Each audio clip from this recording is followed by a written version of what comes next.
Le titre de ce livre, Les mensonges sur la dîme. Le titre de ce livre, Les mensonges sur la dîme. Il est écrit par notre bien-aimé frère, Rock Richard. Nous sommes présentement au chapitre 3.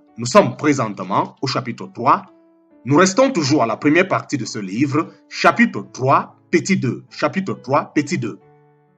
Voici donc ce que je dis, c'est que quant à l'alliance qui a été auparavant confirmée par Dieu en Christ, la loi qui est venue 430 ans après ne peut point l'annuler pour abolir la promesse. En parenthèse, Galates chapitre 3, verset 17. Si une alliance faite par un homme est confirmée, nul ne la casse, ni ajoute. En parenthèse, Galates chapitre 3, verset 15.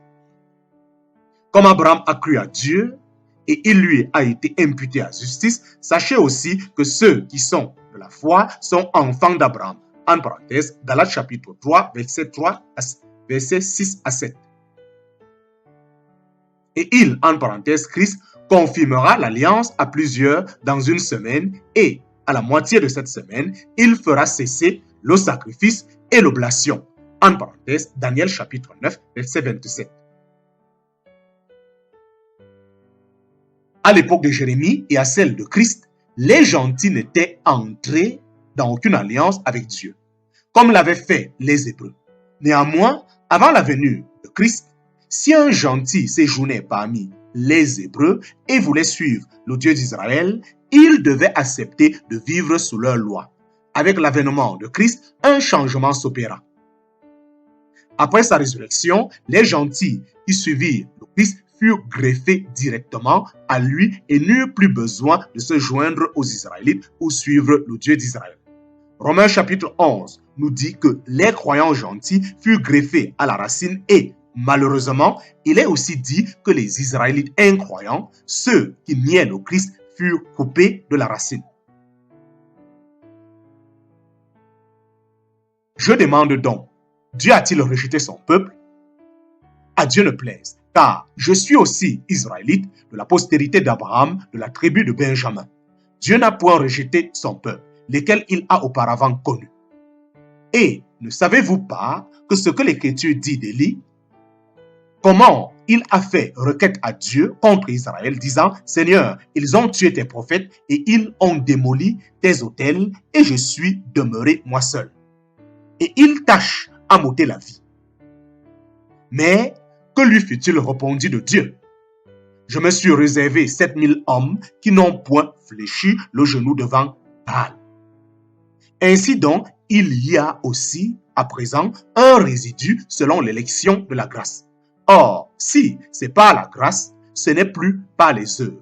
Autrement, la grâce n'est plus la grâce. Mais si c'est par les œuvres, ce n'est plus par la grâce. Autrement, l'œuvre n'est plus une œuvre. Quoi donc? C'est que ce qu'Israël cherchait, il ne l'a point obtenu. Mais l'élection, en parenthèse, l'Église l'a obtenu. Et les autres ont été endurcis, ainsi qu'il est écrit, Dieu leur a donné un esprit d'assoupi, et des yeux pour ne point voir, et des oreilles pour ne point ouïr, jusqu'au jour présent. Et David dit, que leur table leur soit un filet, un piège, une occasion de chute, et cela pour leur récompense. Que leurs yeux soient obscurcis pour ne point voir, et courbent continuellement leur dos. Mais je demande, ont-ils bronché pour tomber? Nullement. Mais par leur chute, le salut est accordé aux gentils, pour les exciter à la jalousie. Or, si leur chute est la richesse du monde et leur diminution, la richesse des gentils, combien plus le sera leur abondance? Car je parle à vous, gentils, certes, en tant que je suis apôtre des gentils, je rends honorable mon ministère, pour voir si en quelque façon je puis exciter ceux de ma nation à la jalousie et en sauver quelques-uns. Car si leur réjection est la réconciliation du monde, quelle sera leur réception sinon une vie dans les morts? Or, si les prémices sont saintes, la masse l'est aussi. Et si la racine, en parenthèse, Christ est sainte, les branches le sont aussi. Que si quelques-uns des branches ont été retranchés, et si toi qui était un olivier sauvage, a été hanté en leur place et fait participant la racine et de la graisse de l'olivier. Ne te glorifie pas contre les branches, car si tu te glorifies, ce n'est pas toi qui portes la racine, mais c'est la racine qui te porte. Mais tu diras, les branches ont été retranchées afin que j'y fusse hanté. C'est bien dit. Elles ont été retranchées à cause de leur incrédulité. Et tu es debout par ta foi. Et tu es debout par la foi. Ne t'élève donc point par orgueil, mais crains, car si Dieu n'a point épargné les branches naturelles, prends garde qu'il ne t'épargne point aussi. Considère donc la bonté et la sévérité de Dieu, la sévérité sur ceux qui sont tombés et la bonté envers toi si tu persévères en sa bonté. Car autrement, tu seras aussi coupé.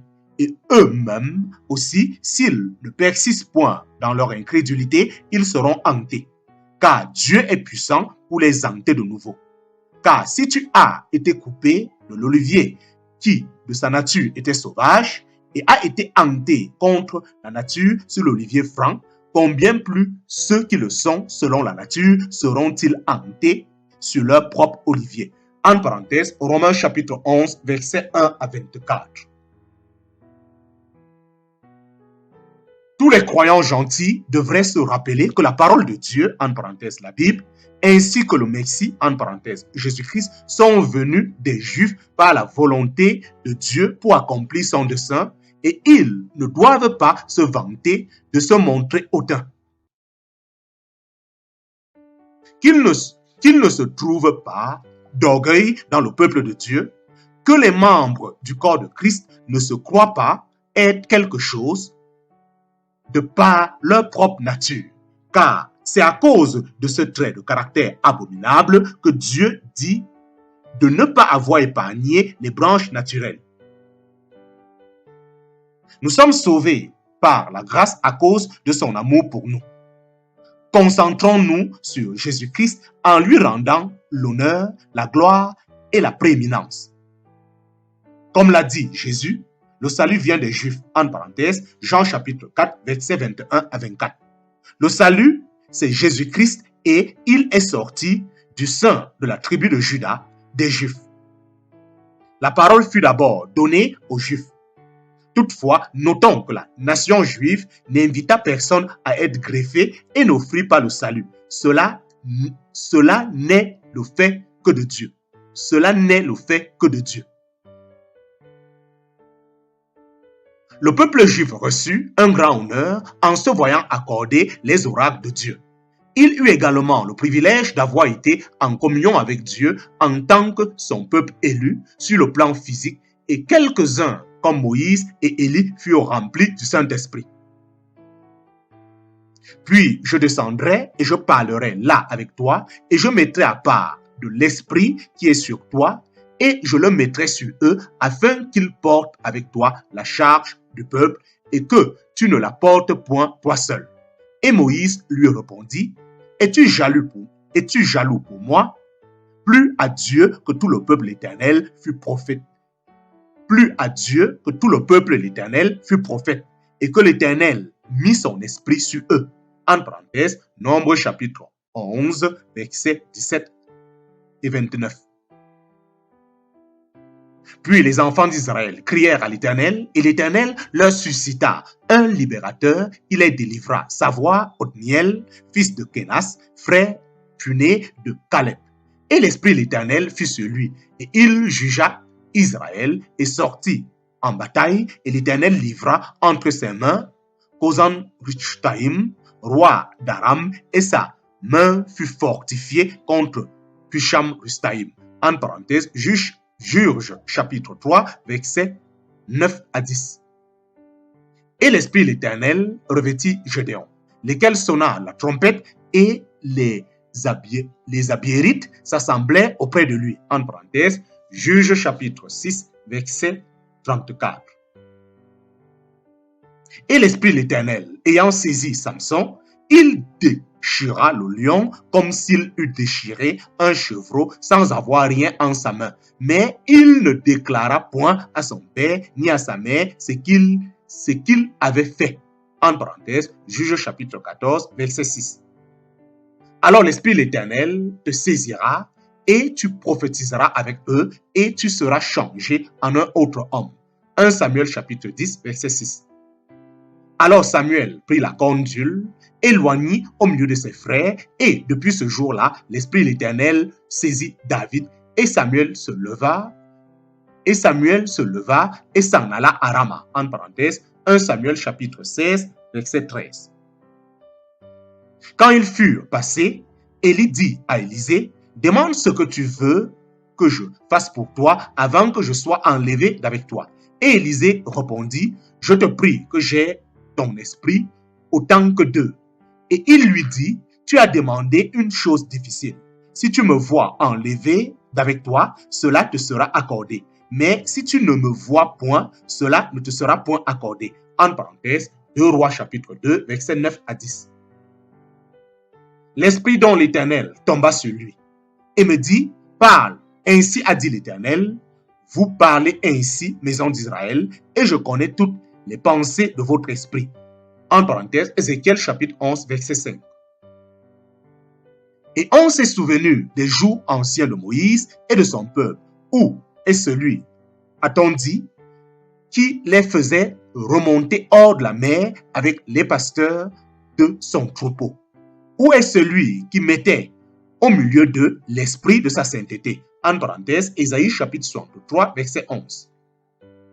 Aussi le roi parla à Daniel et lui dit, « Certainement votre Dieu est le Dieu des dieux et le Seigneur des rois, et c'est lui qui révèle les secrets. Puisque tu as pu déclarer ce secret, Belshazzar, chef des mages, comme je connais que l'esprit des dieux saints est en toi, et que nul secret ne t'est difficile, écoute les visions de mon songe que j'ai vu et dis son interprétation. » En parenthèse, Daniel chapitre 2, verset 47, Daniel chapitre 4, verset 9.